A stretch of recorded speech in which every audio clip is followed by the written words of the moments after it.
Alors nous connaissons la sortie du port du Marin puisqu'on l'avait déjà faite 2 fois. C'est une sortie qui n'est pas évidente parce que les bouées du chenal sont masquées par les nombreux bateaux au mouillage. Et ces bouées-là sont aussi décalées par rapport à nos cartes électroniques. Ces cartes électroniques s'appellent Navionics. Et en plus, en l'occurrence, dans ce cas-là, dû à un manque de communication, ces cartes électroniques n'étaient pas allumées.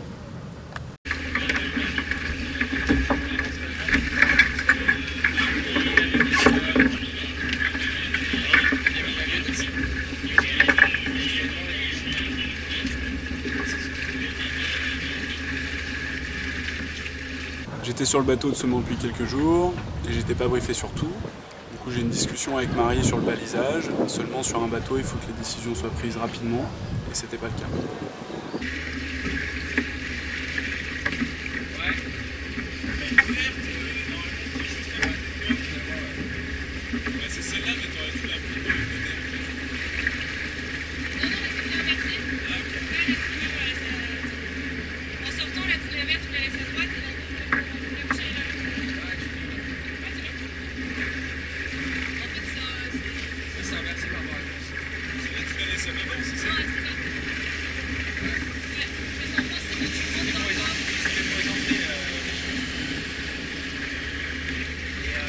Donc voyant que les autres n'arrivaient pas à me donner une réponse claire et précise, j'ai décidé de stabiliser le bateau en mettant une marche arrière parce qu'à cet endroit-là j'avais un peu de fond, donc je me suis dit au moins je le laisse à cet endroit-là avec du fond.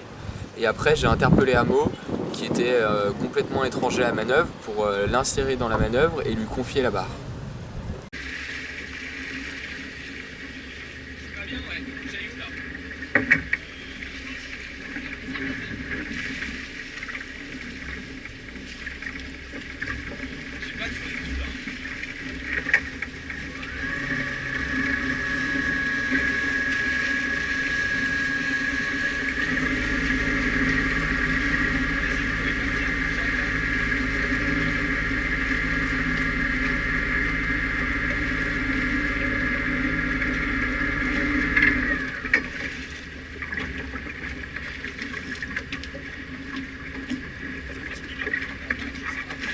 Depuis l'intérieur du bateau et le poste de navigation, j'entends Nico qui, à la barre, demande une réponse claire. Et avec Marie, on a du mal à prendre une décision face au décalage qu'il y a avec Navionics et nos cartes par rapport au balisage et les bouées.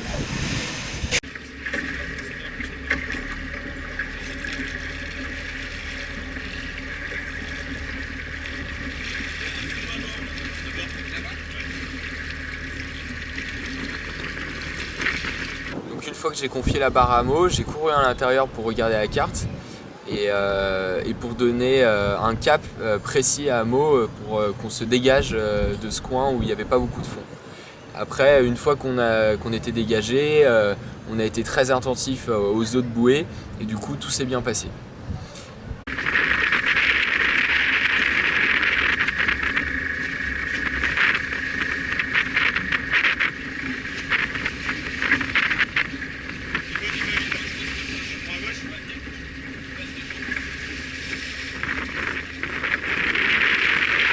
Donc finalement, nous nous sommes sortis de cette situation de crise sans dommage parce qu'on n'a rien touché, on n'a rien abîmé, finalement il ne s'est rien passé, hormis un bon coup de stress. Et on en tire comme leçon, c'est que déjà vu qu'on l'avait déjà fait, on était en excès de confiance en se disant qu'on connaissait, donc on n'avait pas besoin d'être très attentif. Et du coup, on n'a pas beaucoup parlé avant la manœuvre pour se dire ce que chacun devait faire. Et c'était un petit peu aléatoire, tout le monde n'était pas briefé, tout le monde n'était pas très au courant et tout le monde ne s'en sentait pas vraiment impliqué dans la manœuvre. Donc voilà, c'est des points. On est content d'avoir fait cette erreur puisqu'il n'y a pas eu de casse et ça nous permet de progresser pour la suite.